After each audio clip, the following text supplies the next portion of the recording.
Procedure code, क्या हम इसको सीपीसी भी बोल सकते हैं, ठीक है।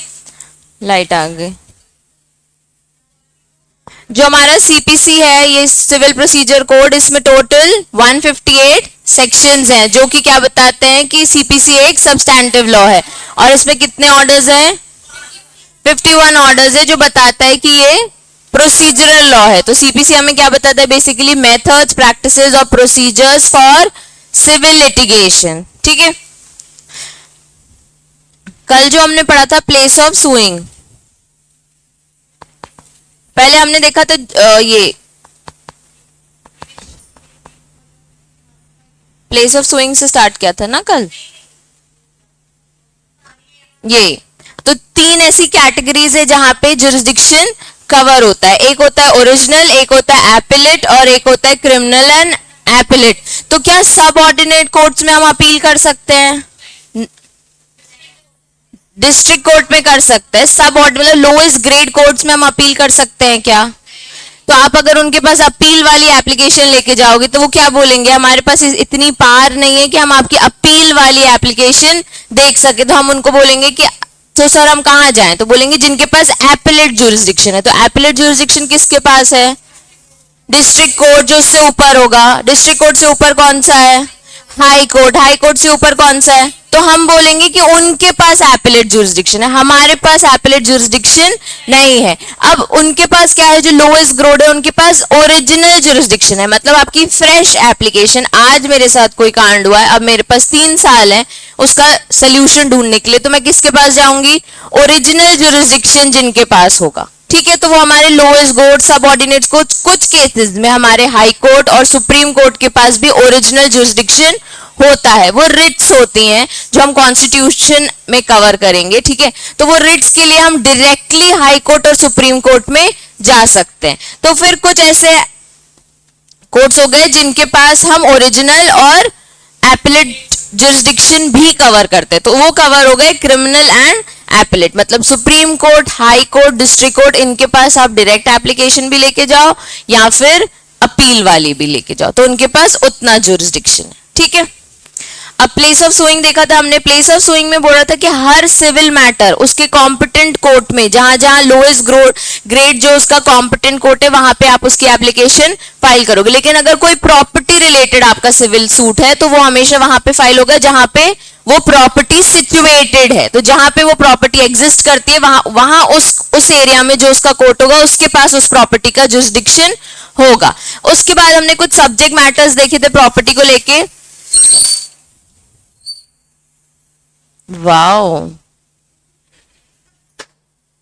चलो प्रॉपर्टीज को लेके कि सबसे पहले अगर हमें इमूवेबल प्रॉपर्टी की रिकवरी करनी है फॉर प्रॉफिट्स, या फिर पार्टीशन हो रहा है इमूवेबल प्रॉपर्टी में, या फिर फोरक्लोजर ऑफ सेल, या फिर determination of rights and interest, या फिर कॉम्पनसेशन फॉर रॉन्ग और रिकवरेबल ऑफ मूवेबल प्रॉपर्टी जो किसी चीज से अटैच्ड हो, ठीक है, या डिस्ट्रेंट हो। तो अभी हम क्या बोल रहे हैं कि ये सारे पॉइंट्स अगर हैं आपके तो ये किससे रिलेटेड है? प्रॉपर्टी से। अगर प्रॉपर्टी से रिलेटेड आपके ये सारे सब्जेक्ट मैटर्स होते हैं तो उस जुरिस्डिक्शन में करना जहां पे आपकी प्रॉपर्टी सिचुएटेड है।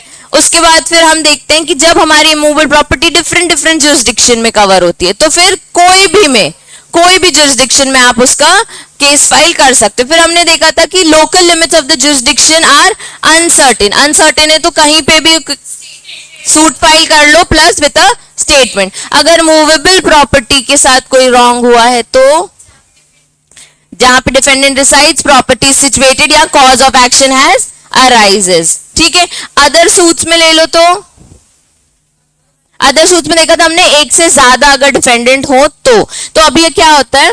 हाँ, किसी पे भी जहां जहां डिफेंडेंट रहते हैं, दिल्ली में रहते हैं, कैलकाटा हमने वो केस देखा था, तो कहीं पे भी वो केस फाइल कर सकते हैं। और अगर उस कॉज का एक जगह जुरिस्डिक्शन आता है तो आप क्या करो? लीव ले लो from the other defendant also कि भाई हम तेरा मैटर यहाँ पे चला रहे हैं, यू शुड कम, ठीक है। उसके बाद कई कई जगह पे आप कोर्ट की आपको एप्लीकेशन से लीव लेनी पड़ेगी कि सर हम आपके जुरिस्डिक्शन में ये मैटर स्टार्ट कर रहे हैं और ये फिर इधर पे डिफेंडेंट रहता है या इधर पे cause of action has arises, तो हम आपके वहां पे ये मैटर चलाएंगे, ठीक है।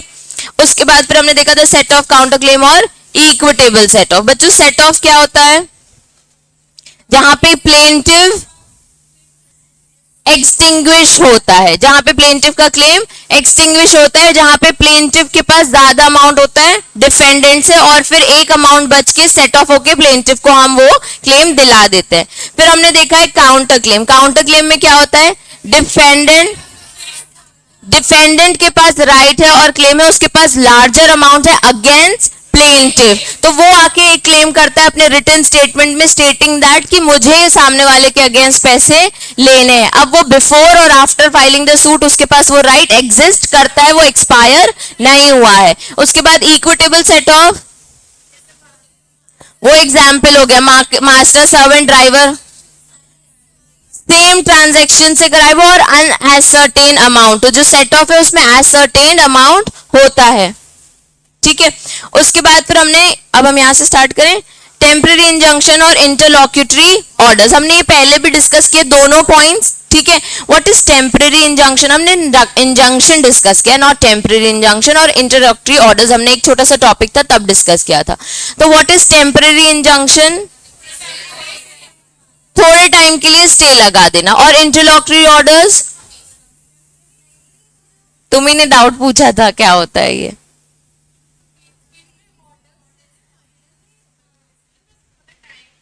वो आपको कुछ ऑर्डर्स देते। परफेक्ट, तो जब आपका एक सूट चल रहा है, जब आपकी एक प्रोसीडिंग्स चल रही है, उस बीच में अगर कुछ ऑर्डर्स आते हैं आपके लिए, उनको हम बोलते हैं इंटरलॉक्यूटरी ऑर्डर। जैसे हमने वो डिवोर्स वाला केस सुना था या प्रॉपर्टी, उनमें बीच बीच में अगर कुछ ऑर्डर्स देता है कोर्ट कि आप दोनों इंडिया से बाहर नहीं जा सकते, आप दोनों अभी अपने इस बैंक अकाउंट्स को यूज नहीं कर सकती, मैं ब्लॉक कराता हूं, तो ये इंटरलॉक्यूटरी ऑर्डर्स है कोर्ट के जो आपको मानने पड़ेंगे। टेम्पररी इंजंक्शन बच्चों क्या होता है, कुछ टाइम के लिए स्टे करवाना। अभी क्या होता है, जब आपने एक प्रॉपर्टी को लेके सूट फाइल किया, सपोज ये एक प्रॉपर्टी है, ठीक है, और एक ये प्रॉपर्टी है। अभी क्या हुआ, यहाँ पे कुछ लोग 16 ईयर्स से रह रहे हैं, ठीक है, यहाँ पे रिसेंटली लोग शिफ्ट हुए हैं, तो उनका थोड़ा बहुत कंस्ट्रक्शन का काम अभी भी चल रहा है। अब ये क्या है ना, ये प्रॉपर्टी बीच में इनका एक लैंड है जो जॉइंट है, ठीक है, ये इनका गार्डन है, ये इनका गार्डन। इनके यहाँ के कंस्ट्रक्शन के काम से इनकी वॉल पे एक क्रैक आ गया है, ठीक है। अगर ये कंस्ट्रक्शन चलता रहा तो हो सकता है ये वॉल पूरी इनके घर पे ही गिर जाए। अब ये गार्डन है, इनके यहाँ पेट्स होंगे या बच्चे होंगे, तो वो वॉल उनके यहाँ पे गिर सकती है, और चलो कोई नहीं भी उस गार्डन में घूम रहा हो पता होते हुए कि क्रैक आ गया, तो भी इस वॉल का यहाँ पे गिरना उनके लिए हार्मफुल है, डैमेज है, ठीक है। तो इन्होंने इनको रिक्वेस्ट किया, सर आप कंस्ट्रक्शन का काम रोकिए, इससे हमको हार्म हो सकता है और आपके लिए भी फायदेमंद नहीं है, क्योंकि ये वॉल गिर जाएगी, पर गिरेगी किसके साइड, हमारे साइड। तो ये मिस्टर बी है, ये मिस्टर ए है। बी बोल रहा है अरे फालतू बात मत करो, मैं कुछ नहीं करूंगा, तुमको दिक्कत हो रही ना, तुम जाके अपना वो वॉल ठीक कराओ, तुम दोबारा वहां पे एक और वॉल खड़ी कर लो, मैं अपना कंस्ट्रक्शन काम नहीं रोकूंगा, ठीक है। बी आखिर ए परेशान होके एक सूट फाइल करेगा। अब ये सूट ऐसा तो है नहीं कि उसने एप्लीकेशन दी और दूसरे दिन ही रिजल्ट आ गया कि हाँ वॉल नहीं टूटेगी या कंस्ट्रक्शन का काम बंद हो जाएगा, अब आप नई वॉल लगाइए, आप इसको थोड़ा कॉम्पनसेशन दे दीजिए, ये सब कुछ भी ऑर्डर्स या डिक्री आ जाएगी क्या, तुरंत नहीं आएगी। मैंने तुम लोगों को कल रियल एग्जाम्पल भी दिए थे कि पहले ये होता है, ये करने में ही 8 मंथ्स निकल जाते हैं, ठीक है। मतलब लास्ट में एक हियरिंग में गई थी 3 जुलाई को, मेरी नेक्स्ट हियरिंग 5 सितंबर को है एक मैटर में, तो इतना टाइम वो इसमें ही ले लेते हैं, ठीक है।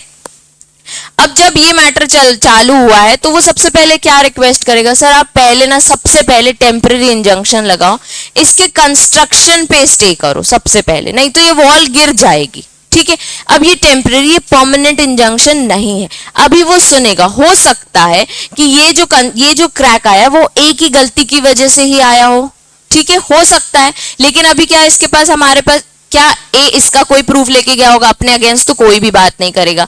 अब जब बी आएगा, बीइंग डिफेंडेंट, कुछ ना कुछ अपने रिटन स्टेटमेंट बताएगा कि ये तो एक ही गलती है, इसने इतनी पुरानी दीवार लगाई, 16 साल से इसने ध्यान नहीं रखा, या ये कुछ भी वहां पे रिपेयरिंग वगैरह नहीं कराता रहता है अपने घर में, तो ये सब बात की बात है। तब तक जब तक मैं एक फाइनल रिजल्ट पे नहीं आ सकता, कोर्ट एक टेम्पररी इंजंक्शन दे देगा बी को कि सबसे पहले तुम वो कंस्ट्रक्शन अभी रोको, ठीक है। जब इस पे स्टे लगेगा, अब कोर्ट बोलेगा आओ, अब तुम ए को बोलेगा अपनी बात रखो, बी को बोलेगा तुम अपनी बात रखो, फिर एक मुद्दे पे आएगा कि ए की गलती है कि बी की गलती, ठीक है। अब देखो, द कोर्ट में grant temporary injunction to restrain any such act जो नीचे बताए हुए हैं सेट आउट बिलो, और make such order for purpose of staying, preventing of the wasting, damaging या alienation or sale or removal or disposition of the property or disposition of the plaintiff। तो plaintiff के साथ गलत हो रहा है, उसके लिए कोर्ट ने कोई स्टे लगाया। अब बच्चों स्टे किसके लिए? For preventing the waste, damage, alienation और sale और removal और disposition of the property और disposition of the plaintiff। Sale के तो तुम लोगों ने मूवीज में बहुत सारे एग्जाम्पल्स देखे होंगे कि कोई किसी की प्रॉपर्टी, मतलब हो सकता है किसी के पेपर्स गलती से किसी ने साइन कर लिया और प्रॉपर्टी बेचने को, अब वो उस घर में रह रहा है और वहां पे वो बोल रहा है हम बिडिंग चालू कर देंगे पिछले 3 दिन में, आने वाले 3 दिन में।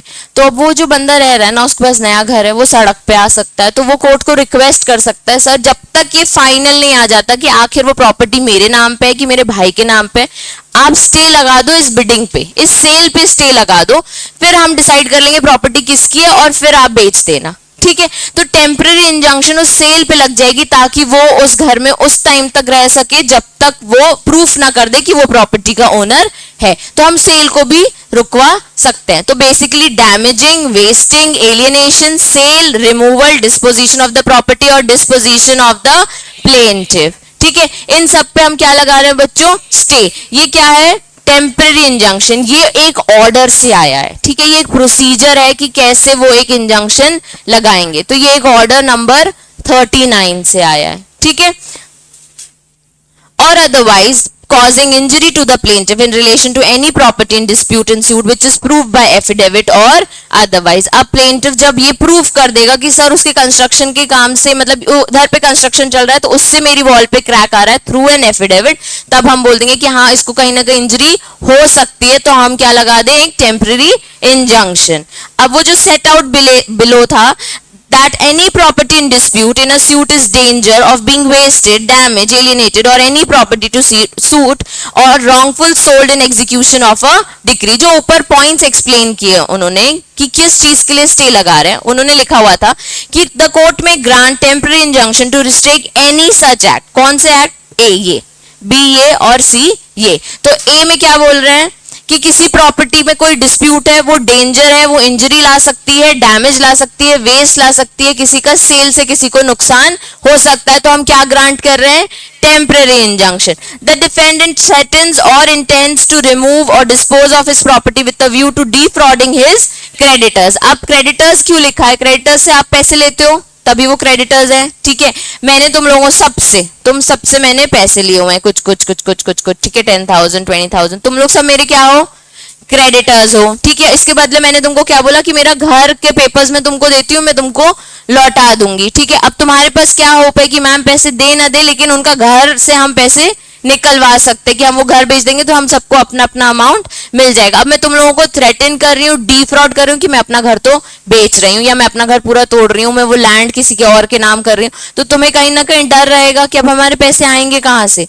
तो तुम उस घर को जो मैं खराब कर रही हूँ, बेच रही हूँ, उस पर टेम्पररी इंजंक्शन लगवा सकते हो। तो क्रेडिटर्स का राइट है कि किसी और जो डिफेंडेंट है वो पर्सन प्रॉपर्टी ना बेचे, इसके लिए हम टेम्पररी इंजंक्शन चाहते हैं। फिर तुम प्रूव करोगे ऑफ कोर्स कि 10,000 20,000 50,000 लिए हुए थे इन्होंने और ये एफिडेविट है, और अब आप बताओ कि एक्चुअल में करना क्या है। Third, the defendant threatens to dispose of the plaintiff or otherwise cause injury to the plaintiff in relation to any property in dispute। उसको कैसे ना कैसे थ्रेटन करके या उसको इंजरी दे रहा है जो भी प्रॉपर्टी डिस्प्यूट पे है, कि प्रॉपर्टी किसकी है। तो इन 3 पॉइंट्स को लेके कोर्ट क्या ग्रांट कर सकता है आपको? Temporary injunction. बच्चों वो 3 पॉइंट्स क्या हैं? वो 3 पॉइंट्स हैं। पहला पॉइंट है कि जब भी कोई प्रॉपर्टी डिस्प्यूट में है तो आपको डेंजर हो रहा है, ठीक है, या डैमेज हो रहा है या वो प्रॉपर्टी वेस्ट हो रही है। दूसरा, डिफेंडेंट आपको थ्रेटन कर रहा है, ठीक है, या फिर एक और पॉइंट है to remove is dispose of creditors को डिफ्रॉड करने के लिए, ठीक है। तो दूसरा है क्रेडिटर्स को डिफ्रॉड। थर्ड भी थ्रेटन कर रहा है लेकिन कहीं ना कहीं वो एक इंजरी देना चाहता है प्लेंटिफ को या उस प्रॉपर्टी को जो डिस्प्यूट का मैटर है, ठीक है। 3 ये पॉइंट्स हो गए जिसके लिए वो आपको क्या ग्रांट करेगा? temporary injunction. It would be necessary for plaintiff to satisfy that substantial or irreparable harm or injury would be suffered by him in such if such temporary injunction is not granted. Sir अगर आपने ये stay नहीं लगाया ना तो मुझे बहुत नुकसान हो जाएगा, हो सकता है मेरे पेट्स मर जाएं, हो सकता है मेरे बच्चे को हार्म हो जाए, तो ये आपको प्रूव करना पड़ेगा, ठीक है. And that such loss or damage or harm cannot be compensated by damages. उसके बाद आप पैसे भी दिलवा दोगे ना तो भी वो नुकसान की भरपाई नहीं हो पाएगी, ये आपको प्रूव करना पड़ेगा. तो अगर तुमसे पूछे टेम्पररी इंजंक्शन क्या होता है तो सबसे पहले याद रखो कि ये ऑर्डर 39 ऑफ सीपीसी में बताया हुआ है. उसके बाद उन्होंने बताया कि कोर्ट ग्रांट कर सकता है टेम्पररी इंजंक्शन यानी कि रिस्ट्रेन कोई भी 3 एक्ट्स जो हमने नीचे बताए हुए हैं. क्यों वो देगा या वो क्यों ऐसा ऑर्डर देगा? For the purpose of staying या प्रिवेंटिंग द डैमेज, वेस्टेज और डिस्पोज ऑफ, एलियनेशन, सेल. ठीक है, जो भी प्रॉपर्टी सूट का मैटर है उसके लिए आपको एक एफिडेविट देना पड़ेगा. अब वो 3 पॉइंट्स क्या हैं? पहला पॉइंट कि जब डिस्प्यूट वाली प्रॉपर्टी से डैमेज हो रहा है, ठीक है. उसके बाद फिर डिफेंडेंट को थ्रेटन कर रहे हो, क्रेडिटर्स को डिफ्रॉड कर रहे हो, फिर डिफेंडेंट को क्रेडिट कर रहे हो फॉर थ्रेटन कर रहे हो for causing injury to the plaintiff. और फिर आपको जब भी ये टेम्पररी इंजंक्शन देना है तो आपको प्रूव करना है कि इससे आपको इररिपेरेबल हार्म होगा, कॉम्पनसेशन भी इसका भरपाई नहीं कर पाएगा. ठीक है. अब interlocutory order, power to order interim sale. अब इसमें कैसे बताया उन्होंने? The court may on application of any party to suit order the sale, ठीक है, by any person named in such order. अब कोर्ट बीच में एक ऑर्डर कर सकता है सेल का, ठीक है, and in such manner on such terms as it thinks fit of any movable property being subject matter of suit or attached before the judgment in such suit which is subject to speedy and natural decay. इसका मतलब पता है बच्चों?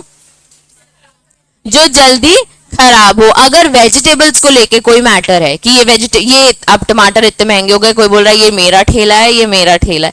भाई ये ठेला किसका है? ये मैटर है. अब वो जब तक हम डिसाइड करेंगे एक्चुअल में इतने सारे टमाटोज किसके हैं, कौन से वाले सब्जी वाले भैया के हैं, तो अब वो जब तक डिसाइड होगा तब तक तो वो खराब हो जाएंगे. तो कोर्ट तब तक वो मूवेबल प्रॉपर्टी का सेल का ऑर्डर दे देगा. अब ऐसे ये सिर्फ वेजिटेबल से बहुत सिली मैटर है. अगर जनरली सोचो तो ऐसे बहुत सारे प्रोडक्ट्स को लेके सूट फाइल होते हैं. अब उस प्रोडक्ट्स को लेके अगर आप सूट फाइल कर रहे हो तो वो तो स्पीडी और नेचुरल डिके वाले हैं, तो कोई पॉइंट नहीं है इतने सारे कार्टन का मैं मैटर करूं और तब तक वो पड़े रहे. तो पहले उनकी सेल करो, ठीक है, उसके बाद हम बात करेंगे, उसके बाद हम किसी ना किसी को कॉम्पनसेशन दिला देंगे. ठीक है. Which or any other just and sufficient cause may be desirable to the sold at once. तो वो बीच में एक इंटरलॉक्टरी ऑर्डर दे देगा जो कि है सेल का. तो ये क्या है? बस इंटरिम ऑर्डर टू सेल. ठीक है.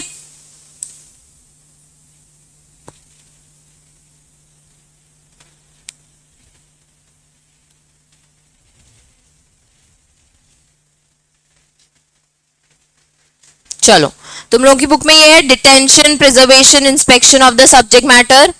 ठीक है. क्या होता है डिटेंशन, प्रिजर्वेशन, इंस्पेक्शन? इंस्पेक्शन पता है, डिटेंशन यानी कम नहीं करना किसी को, हाँ, किसी को कोई चीज को अपना हक पे रख लेना, डिटेन कर लेना. ठीक है. और प्रिजर्वेशन यानी प्रिजर्व करके स्टोर करके रख लेना, और इंस्पेक्शन यानी कि जाके एग्जामिनेशन वगैरह करना. तो हमें बस यहाँ पे ये बताया है कि जो हमारा सिविल कोर्ट का जज बैठा हुआ है, मतलब आप जिस भी कोर्ट में जाके अपना सूट फाइल करो तो उसके पास ये राइट है कि वो ऑर्डर दे दे या आपसे ऐसे कुछ डॉक्यूमेंट्स या आपके कुछ रिकॉर्ड्स या फिर आपसे कोई सैंपल्स मंगा ले जिनको वो अपने पास डिटेन कर ले, प्रिजर्व कर ले या इंस्पेक्शन के लिए किसी भी ऑफिसर को ऑर्डर दे दे. बस इतना सा उन्होंने बताया हुआ है. पहला है the court may on application of the party to suit and on such terms as it thinks fit make an order for detention, preservation or inspection of any property which is the subject matter of the suit as to which the question may arise therein. ठीक है. अभी जो topics आ रहे हैं ना इन सबसे related कभी कोई क्वेश्चंस आए नहीं है, पर हम पढ़ रहे हैं कि शायद इस बार आ जाए बिकॉज लास्ट अटेम्प्ट है और न्यू वालों का फ्रेश अटेम्प्ट है. ठीक है. चलो, तो पहला पॉइंट है कि कोर्ट ये चीज का ऑर्डर दे सकता है किसी भी सब्जेक्ट मैटर को लेके. क्या क्या बोल सकता है कि मैं इस चीज को डिटेन कर रहा हूं, मैं इस चीज को प्रिजर्व कर रहा हूं या फिर मैं इस चीज का इंस्पेक्शन आगे ऑर्डर दे रहा हूं. ठीक है. अब ये उन्होंने फर्स्ट पॉइंट पे बता दिया. सेकंड पॉइंट में बोल रहे फॉर ऑल और any of the purpose as in A. Above जो बताया हुआ है, ऑथराइज एनी पर्सन मतलब प्रिजर्वेशन, इंस्पेक्शन और डिटेंशन के लिए किसी और को भी ऑथराइज कर सकता है कि ये काम अब तुम करोगे। टू एंटर अपॉन और इनटू एन लैंड और बिल्डिंग इन पोजेशन और एनी पार्टी टू सूट, मतलब पुलिस ऑफिसर्स को ऑथराइज कर सकता है कि उसकी लैंड में जाओ, जाओ इंस्पेक्शन करो। किसी एक एक्सपर्ट को बोल सकते हैं कि भाई ये सैंपल लो और प्रिजर्व करके बताओ कि इसमें क्या क्या केमिकल्स हैं, ठीक है। ऐसे ही वो डिटेन के भी बोल सकते हैं कि अब इस चीज को अभी तुम अपने अपने अंडर पे रखो, इन रिकॉर्ड्स को अभी अपने अंडर रखो, फिर चेक करते हैं, ठीक है।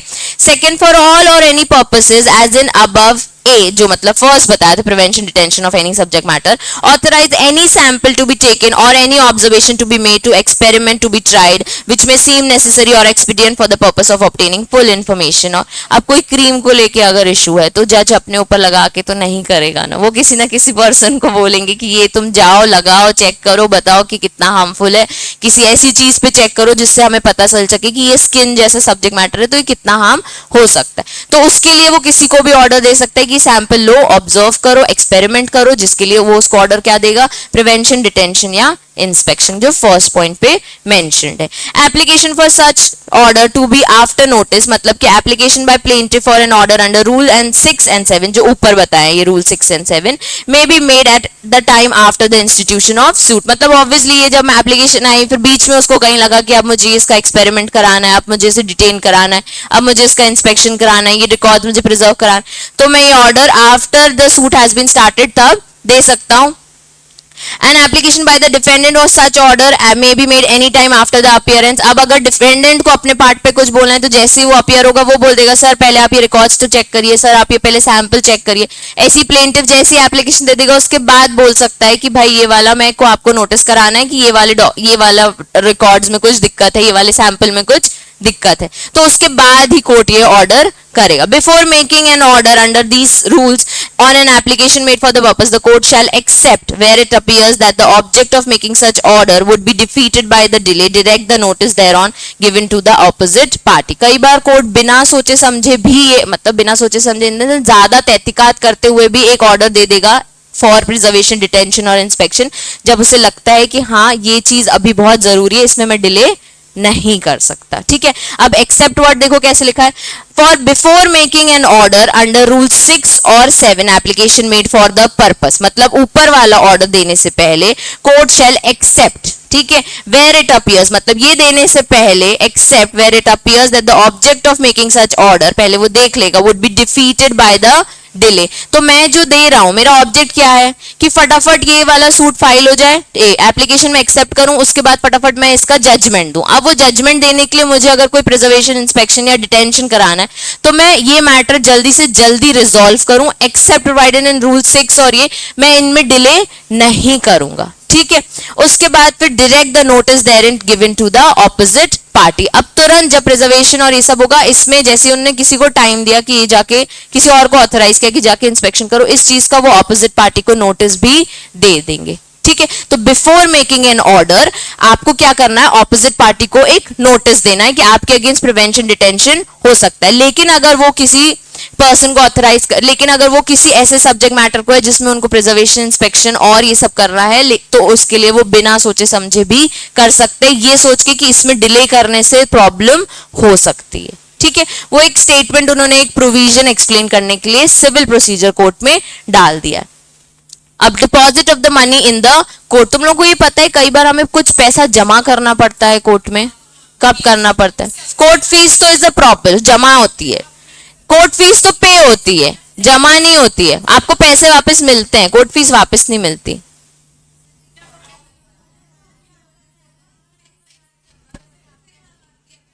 एक बोलो नाम। 50% ऑफ द डिपॉजिट करो, यही बोल रहे हो ना तीनों, ठीक है। अभी देखो, where the subject matter of a suit is money or some other thing capable of delivery and any part thereof admits that he holds such money or other thing as a trustee of another party, मतलब suit किससे related है, money से related है, ठीक है, या फिर कोई भी चीज से रिलेटेड है। any party there to admit that he holds such money or other thing as a trustee of another party or that it belongs or is due to another party, the court may order the same to be deposited in the court or delivered to such last name party with or without security subject to further direction of the court. समझ आ रहा है?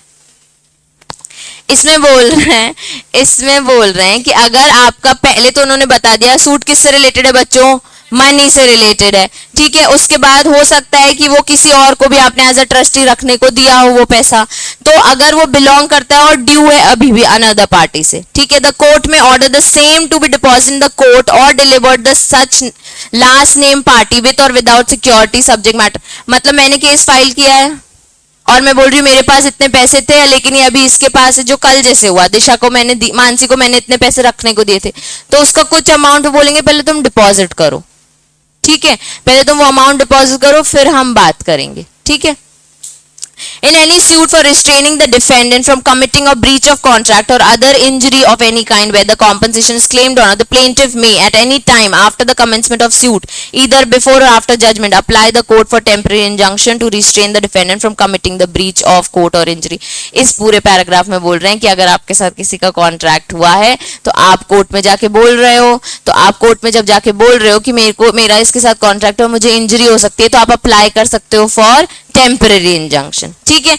उसके बाद फिर लिखा है कि जो इंजंक्शन, जो ब्रीच ऑफ कॉन्ट्रैक्ट है वो like nature arising of the same contract, same property और राइट, द कोर्ट में ग्रांट इंजंक्शन और such terms including keeping an account and furnishing security as may things fit. मतलब वो आपको बोल देंगे कि आप पहले हमारे अकाउंट में इतना अमाउंट डिपॉजिट करो, ठीक है, और हम आपके लिए इंजंक्शन भी कर दे रहे हैं। अब वो जब इंजंक्शन लगाने से पहले वो देखेंगे कि हाँ ये नेसेसरी है, ये सेम ट्रांजैक्शन से रिलेटेड है, आपके वो सूट ऑफ मनी से ही रिलेटेड है, उसके बाद वो इंजंक्शन दे देंगे, ठीक है। रूल 10 बेसिकली सिर्फ इतना बोलता है जो यहाँ पे लिखा है कि आपने सूट मनी से रिलेटेड है तो आपने उतना अमाउंट डिपॉजिट कर देना है। उसके बाद बस एक प्रोविजन बताया हुआ है कि अगर आपके साथ ब्रीच ऑफ कॉन्ट्रैक्ट हो रहा है, अगर आपके साथ इंजरी हो रही है, तो आप टेम्पररी इंजंक्शन के लिए कोर्ट को एप्लीकेशन दे सकते हो। अगर कोर्ट को लगता है कि वो ABC जो हमने पॉइंट्स पढ़े थे इंजंक्शन में ही थे ना वो, है ना, तो वो ABC पॉइंट्स पढ़े थे, अगर वो उससे रिलेटेड है और हाँ वो जायज है, वो लाइक नेचर के हैं, पार्टीज के लिए जरूरी है टेम्पररी इंजंक्शन देना, तो वो उसको ग्रांट कर देगा। ये अलग से एक पैराग्राफ उन्होंने एक्सप्लेन किया। अब ये तुम एक पॉइंट देखो, the grant of temporary injunction is a matter of discretion of court. ये कोर्ट का डिस्क्रिशन है कि उसे टेम्पररी इंजंक्शन देना है कि नहीं। Such injunction may be granted court find there is a substantial question to be investigated and the matter should be preserved in the stated until the final disposal of question. मतलब जो issue है वो discuss करने के लिए, final point पे आने के लिए मुझे पहले क्या देना पड़ेगा, एक टेम्पररी इंजंक्शन, इसलिए मैं वो दे रहा हूं और मैं ये डिसाइड करता हूं खुद से कि मुझे टेम्पररी इंजंक्शन देना है कि नहीं, इन्वेस्टिगेशन वाला प्रोसीडिंग आना चाहिए कि नहीं, ये सब किसका डिस्क्रिशन है, कोर्ट का। ये सिर्फ हमें एक बार रीड करना है अंडरस्टैंडिंग के लिए, तुम्हारे नॉलेज के लिए। इससे रिलेटेड अभी तक कोई क्वेश्चन नहीं आया और ये वो तुमसे नहीं पूछे। जनरली वो तुमसे पूछेंगे टेम्पररी इंजंक्शन क्या होता है, इंटरलॉकटरी ऑर्डर्स क्या होते हैं, वो हमने ऊपर पढ़ लिए। तुम्हारे नॉलेज के लिए कि हाँ जब कोर्ट को लगेगा तब वो देगा, कोर्ट के ऊपर होता है टेम्पररी इंजंक्शन देना। ये सिर्फ तुम्हारा राइट है कि तुम कोर्ट से रिक्वेस्ट कर सकते हो कि टेम्पररी इंजंक्शन दे दो, ठीक है। अब इंस्टीट्यूशन ऑफ सूट, यहाँ पे ना पूरा प्रोसीजर बताया कि कैसे एक सूट फाइल होता है। थोड़ा सा बोलेंगे, सिर्फ एक बार समझो कि एक एप्लीकेशन कैसे जाती है। मैंने तुम लोगों को एक एप्लीकेशन दिखाई भी थी, अग्रीमेंट दिखाया था, एप्लीकेशन दिखाई थी रिसेंटली, स्क्रीन पे मैं एप्लीकेशन दिखाई थी एविडेंस एक्ट के बाद। जजमेंट नहीं था ना बच्चों, वो एप्लीकेशन थी नेगोशिएबल इंस्ट्रूमेंट की, ब्लैक ब्लैक पूरा मार्क करके आई थी मैं। तो वो एप्लीकेशन में सबसे ऊपर क्या था बच्चों, याद नहीं है? मुझे याद भी नहीं है मैंने कहाँ रखी है।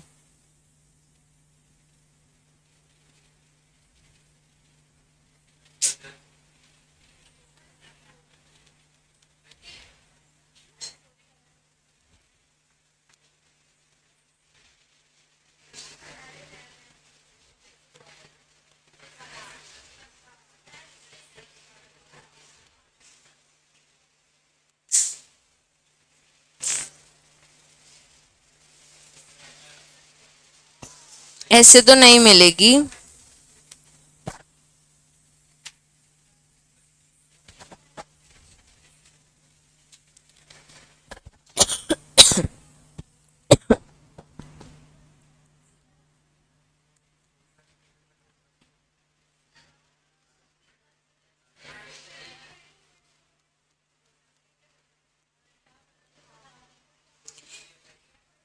ऐसे तो नहीं मिल रही है, मैं तुम लोगों को बताती हूँ क्या था उसमें। देखो सबसे पहले कोर्ट का नाम था कि किस कोर्ट में वो जा रहा है, title of the application basically, ठीक है। इंस्टीट्यूशन ऑफ कोर्ट जो, क्योंकि हम देख रहे हैं ये क्या है, सिविल प्रोसीजर कोर्ट, तो सिविल प्रोसीजर कोर्ट में हमने देखा था मेथड, प्रोसीजर, प्रैक्टिसेस कैसे होते हैं। तो अब भाई वो एप्लीकेशन रेडी कैसे करनी है, उसमें लिखना क्या है। आप तो बोल रही हो कोर्ट में केस फाइल कर देना, कोर्ट में केस फाइल करना, ये लिखा कहाँ है कि कैसे फाइल करना है। वो कैसी एप्लीकेशन बनेगी जहां पे आप कोर्ट के पास जाओगे और बोलोगे कि हमारा ये मुद्दा है, वो ये ऑर्डर 4 में मेंशन्ड है। कैसे, suit ordinary civil action starting by presenting a plaint in duplicate to the court containing concise statement of material facts on which party pleading relies for his claims और डिफेंस। तो सबसे पहले आपको क्या देना है, एक प्लेंट बनानी है, ठीक है। In every plaint the facts must be prove by an affidavit. अगर आप बोल रहे हो कि ये फैक्ट है, ये रेलेवेंट फैक्ट है, फैक्ट इन इशू है, तो उन सब के पीछे आपको एक एफिडेविट देना पड़ेगा कि आई दिस पर्सन, मैंने दिखाया था एफिडेविट भी, I this person state that all the above facts are true and correct and hereby I sign this application bringing this affidavit, ठीक है। उसमें वेरिफिकेशन और एफिडेविट भी था, नहीं देखा है तुम लोगों ने। देखो the main essentials of the suit are the opposing parties, the cause of action, the subject matter और द रिलीफ क्लेम। सबसे पहले इंस्टीट्यूशन ऑफ सूट में बस ये 4 पॉइंट याद रखो। मेन एसेंशियल्स क्या है, the opposing parties, the cause of action, the subject matter and the relief claim. अब यहां से देखो जिया, यहां से पढ़ना स्टार्ट करना।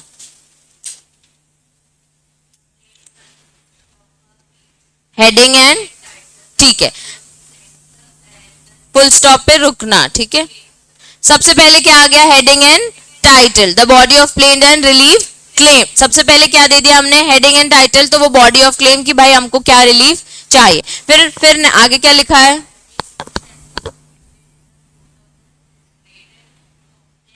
ये हम हर जगह देख रहे हैं कि जो भी हम सिविल सूट देंगे सबसे पहले एक लोएस्ट ग्रेड में देंगे जो कॉम्पिटेंट टू ट्राइड है। आगे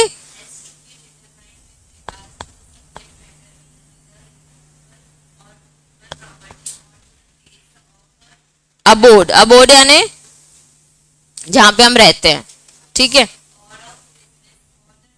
बस अभी वो क्या बता रहे हैं, हेडिंग एंड टाइटल दे दो, कॉम्पिटेंट कोर्ट पे चले जाओ, उसके बाद भाई वो आपका जो मैटर है, चाहे मूवेबल हो चाहे रिमूवेबल हो, ऐसी प्रॉपर्टी पे हो जहां बिजनेस करते हो, जहां आप रहते हो, तो हर चीज का आपको उस एप्लीकेशन में पूरी सब्जेक्ट मैटर में डिटेल देनी पड़ेगी। पलक आगे का रीड करना।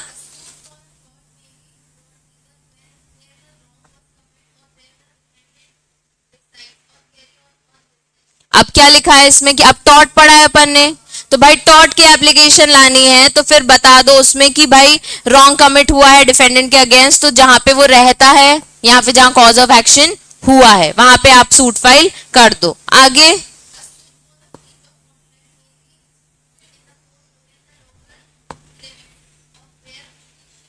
jurisdiction,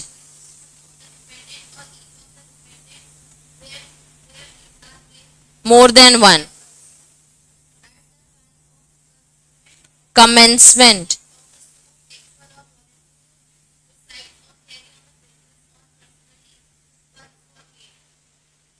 और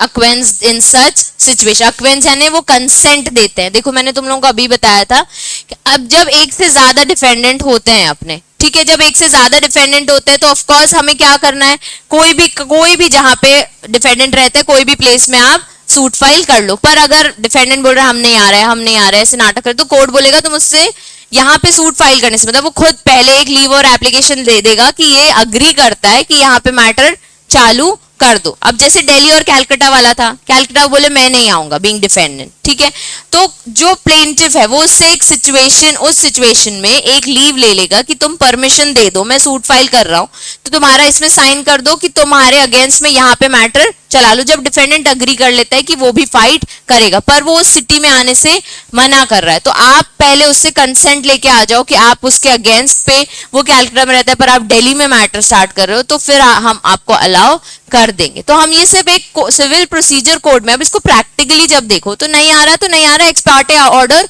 हो जाता है, कोर्ट को भी नहीं फर्क पड़ता है, वो भी बोलता है भाड़ में जाओ, ठीक है। फिर आपको एफआईआर वगैरह के लिए पुलिस ऑफिसर का जाता है ना, जो मैंने क्रिमिनल मैटर बताया था, उसमें जनरली यही होता है। फिर अगर आप नहीं आते हो तो फिर पुलिस ऑफिसर जाते हैं आपके घर अरेस्ट वारंट लेके कि आप क्यों नहीं आ रहे हो, ठीक है। अगर जुरिस्डिक्शन अलग सिटी में है तो कोर्ट यहाँ बैठ के, जबलपुर में बैठ के भोपाल वाले पुलिस को फोन करेगा कि वो पर्सन नहीं अपियर हो रहा है, अब आप उसको उठा के लेके आओ।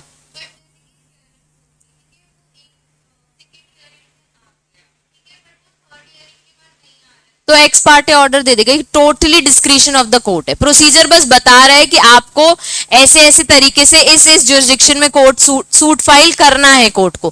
पर अगर वो नहीं आता है, अभी हम देखेंगे अपियरेंस एंड नॉन अपियरेंस, कि अगर आप प्लेंटिफ और डिफेंडेंट, कई बार ऐसा होता है प्लेंटिफ ही अपियर नहीं होते हैं, खुद केस फाइल करने और खुद ही नहीं आए, तब भी कोर्ट क्या करेगा। डिफेंडेंट अगर नहीं आता है तब भी कोर्ट क्या करेगा, और ये बहुत नॉर्मल है, हमने पढ़ा है। एक्स पार्टे ऑर्डर इज कि जो पर्सन आया है उसके फेवर में हम ऑर्डर दे देंगे, फिर तो आपको मानना ही पड़ेगा। अगर तुम्हारे और मेरे बीच में पैसे को लेके कोई सूट फाइल हुआ है, ठीक है, अब मेरे अगेंस्ट पैसे का मैटर चल रहा है, तुमने मेरे अगेंस्ट सूट फाइल कर दिया, मैं सोचू भाड़ में जाओ, मैं नहीं जा रही कोर्ट, आज इयरिंग, 2 इयरिंग, 3 समन आ गए, 4 समन आ गए, 5वें में कोर्ट बोल देगा, ऑर्डर दे देगा कि साक्षी को इतना अमाउंट नुपुर को देना ही है, और फिर वो जो ऑर्डर आता है उसके बाद उसमें जज का साइन होता है, उसके बाद पुलिस मेरे पीछे लग जाएगी कि मुझे तुम्हें उतना अमाउंट देना ही है, इतना राइट तुम रखते हो।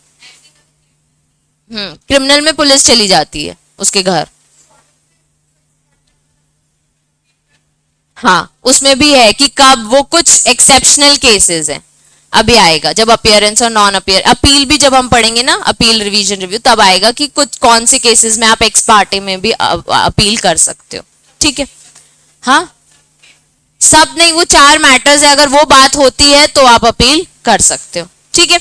इतना पढ़ा कि डिफेंडेंट अगर अलग अलग जगह रहता है तो आपको उसकी परमिशन लेनी है, ठीक है। उसके बाद आगे पढ़ना स्नेहा, अ suit of breach of contract.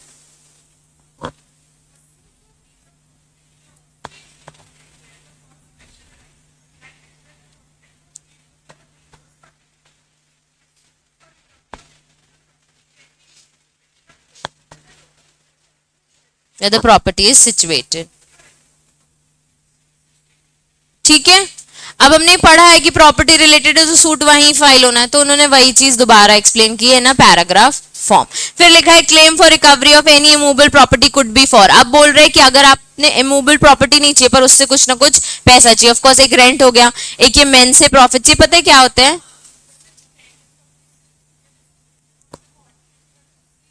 जो प्रॉफिट्स आपको कमाने थे, जैसे कोई इंटरेस्ट आपका बाकी है प्रॉपर्टी में, आपका कोई इंटरेस्ट नहीं है कि प्रॉपर्टी चाहिए, प्रॉपर्टी से कुछ आने वाला पैसा, वो मेन से प्रॉफिट्स, वो इमूवेबल प्रॉपर्टी से रिलेटेड। कई बार प्रॉपर्टी सेल होती है, ठीक है, अब सेल होनी है प्रॉपर्टी, आपको उसकी सिर्फ कमीशन मिलनी है, आपने भी, तो वो मेन से प्रॉफिट है आपके लिए, ठीक है। Damages for breach of contract under which the property or any part thereof is held, तो अभी मूवेबल प्रॉपर्टी में क्लेम ऑफ रिकवरी तब आप बोल सकते हो जब आपकी प्रॉपर्टी में कोई डैमेज हुआ। Claims in which relief sought is based on some cause of action, ठीक है, वो दीवार वाल तोड़ रहा था, वो कॉज ऑफ एक्शन था, उससे आपको कुछ पैसा चाहिए, तो इसके लिए जहां पे प्रॉपर्टी सिचुएटेड होगी वहां पे आपको वो सूट फाइल करना है। With the plaintiff omits to sue in respect of intentionally or relinquish any portion of his claim, he shall not afterward sue in respect of portion so omitted or relinquish. एक और बात सिर्फ knowledge के लिए कि बच्चों, अभी बोल दिया प्रॉपर्टी में क्रैक कर रहा है कंस्ट्रक्शन की वजह से, ठीक है, तो ये आप या तो बनवा के दे दो या तो इसका हमें कॉम्पनसेशन दे दो। अब हो गया मैटर, दे दिया। अब आप भूल गए थे ये बोलना भी कि उसकी छत और हमारी छत भी जुड़ी है, तो उधर से भी वो जंप वम्प करके आ जाते हैं, या हमारी लाइट अफेक्ट हो रही है, हमारी एयर अफेक्ट हो रही है, तो अब ये बाद में आके मत बोलो, भूल गए ना उस टाइम, रिंगलिंग्विश कर दिया ना, तो हम बाद में मत बोलना। अब दोबारा एक मैटर और है सर, एक और बात सुन लीजिए, ऐसे नहीं होता, ठीक है। Regarding other suit they shall be instituted in a court within the local limits of jurisdiction of whose jurisdiction, जहां डिफेंडेंट है, एनी ऑफ द डिफेंडेंट, वही चीज सेम चीज पॉइंटर में दोबारा लिखी है डिफेंडेंट वाली, ठीक है। मिस जॉइंडर ऑफ पार्टीज बताओ, ये अच्छा है टॉपिक, क्या होता है जॉइंडर पार्टीज बताओ। हाँ, दो से ज्यादा एक साथ सूट में फाइल करे, दैट इज जॉइंट पार्टीज। तो मिस जॉइंडर क्या होगा? गलत पार्टीज आ गए कोर्ट में, ठीक है। मिस जॉइंडर कैसे होगा बच्चों?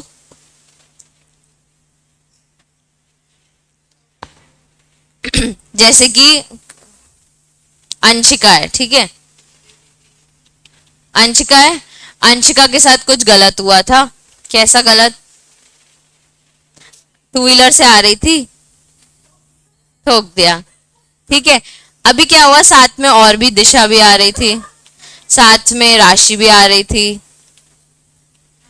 अब दिशा को किसी ने नहीं ठोका है, ठीक है, दिशा सिर्फ साइड में चल के आ रही थी और उसका वॉलेट गिर गया और किसी और ने चुरा लिया, ठीक है, कोई चुरा के भाग गया। अब दिशा दिशा थी वो है मोगी की, बेचारी समझ ही नहीं पाई कि करना क्या है। उसने सोचा अंशिका जो केस फाइल कर रही है ना, अंशिका जो केस फाइल कर रही है ना कि मेरी गाड़ी को ठोक दिया और मेरा एक्सीडेंट हो गया और मेरी गिर गई, दिशा ने उसके साथ ही अपना केस, और मेरा वॉलेट भी गिर गया था और उसी ने चुराया होगा जिसने इसको ठोका होगा, ठीक है। ये उसकी इतनी बुद्धूपना था या मासूमियत थी बोल लो, ठीक है। अब राशि ने बोला मेरे साथ तो कुछ नहीं हुआ था, मैं तो साइड में जा रही थी, मैं भी पार्टी हूँ, मैं भी कोर्ट में केस फाइल करूंगी, शायद कल मैं आऊं और मुझे कोई ठोक दे या मेरा वॉलेट गिर जाए और कोई चुरा ले।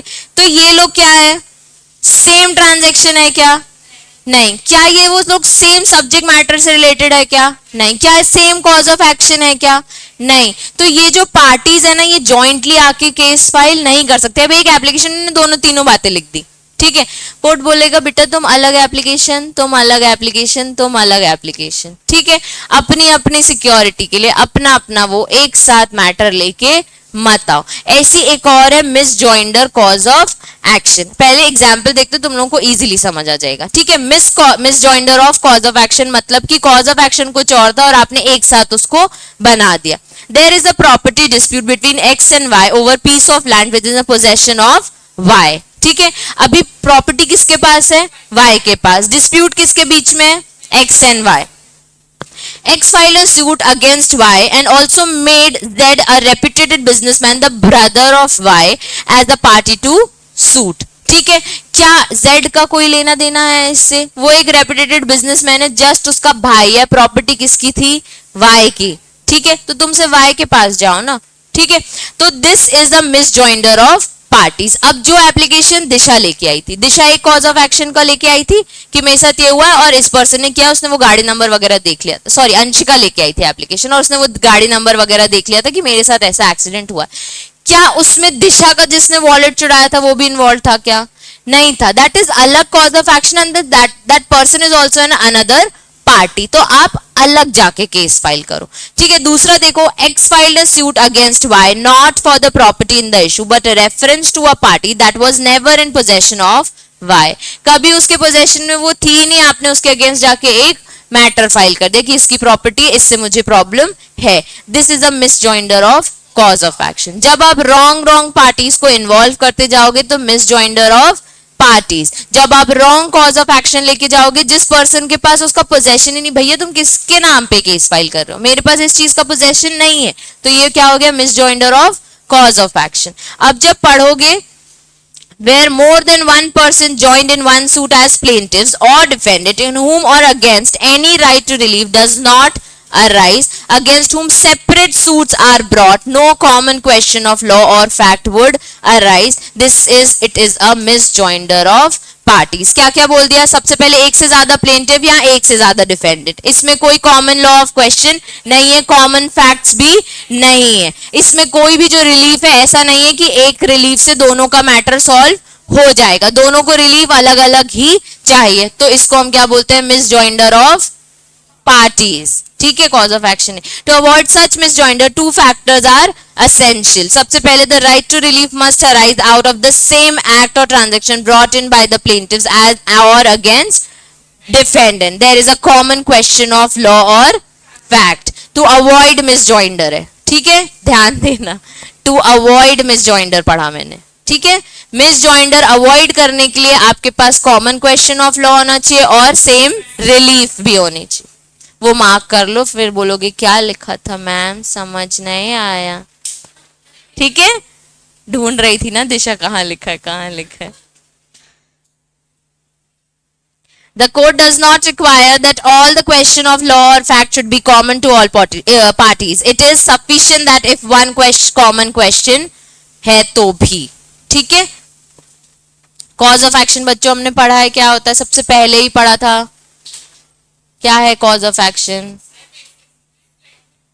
रीजन ऑफ डिस्प्यूट, जिसके बेसिस पे प्लेंटिव्स अपने सारे फैक्ट, सारे प्रूफ, सारे सब्जेक्ट मैटर्स को क्लेम करने के लिए बात करेगा। ठीक है,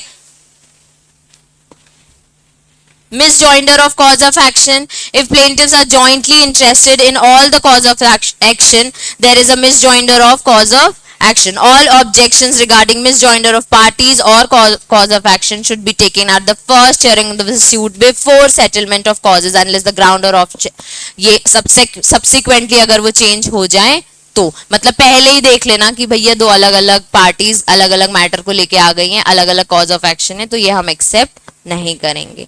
important stages in proceeding of a suit, इसको इंपॉर्टेंट ही मार्क कर लो।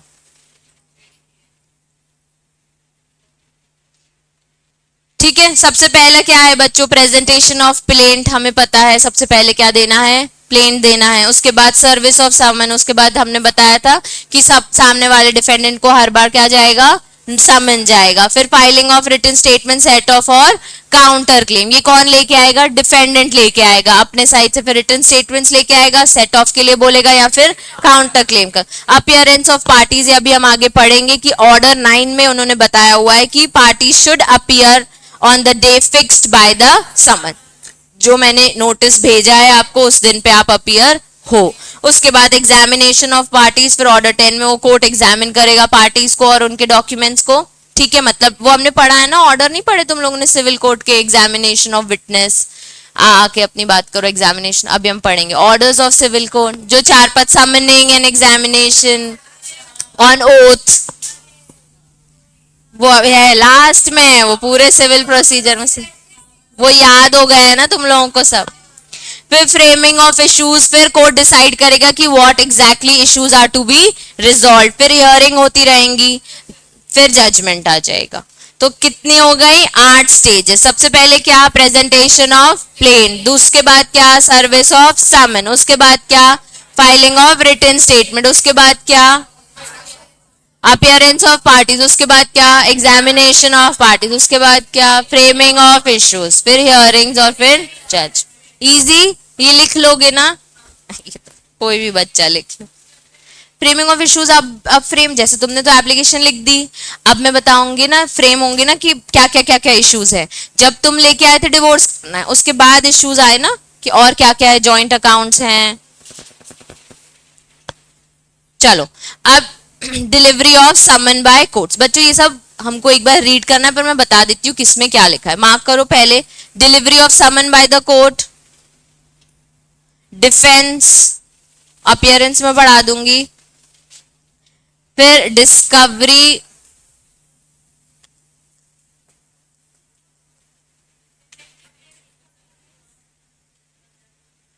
इंटरोगेशन, पता है क्या होता है, बैठा के उससे बिल्कुल बड़े, आप बताओ डंडा लेके पुलिस ऑफिसर बैठ। ठीक है, ये एक बार पढ़ना, बहुत इंटरेस्टिंग है। ठीक है, फिर discovery of documents, admission of parties, issues, hearing of suit, affidavit, judgment, decree और एग्जीक्यूशन, यहां तक पढ़ के आओ। हाँ, नहीं दूंगी आज क्वेश्चंस, पर ये तो पढ़ के आओ, कल पूछूंगी।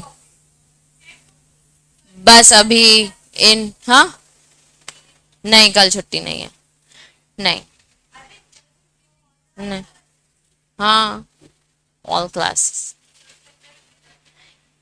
ठीक है, अगर तुम लोग चाहते हो टाइम पे कोर्स हो जाए तो अब सैटरडेज आने लग जाओ। क्या है, अरे जब मुझे सैटरडे लगानी होती तब कुछ ना कुछ बोल देते हो तुम लोग। चलो इतना मार्क किया, अभी मैं पूछूंगी बाहर फिर बताऊंगी, नहीं तो मैं तुम लोग की बात मान लेती हूँ, फिर तुम लोग मैम को भी मना लेते हो।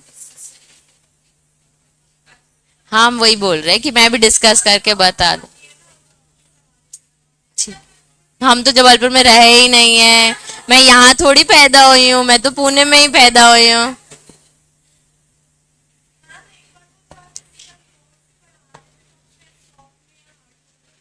नहीं, सॉरी, मॉड्यूल पढ़ो। जो अपन ने वो पढ़ा है ना, सेट ऑफ काउंटर क्लेम, वो दे दूंगी। जैसे उसमें दिक्कत जा रही थी ना काउंटर क्लेम में, वो दे दूंगी। नोट्स नहीं, नो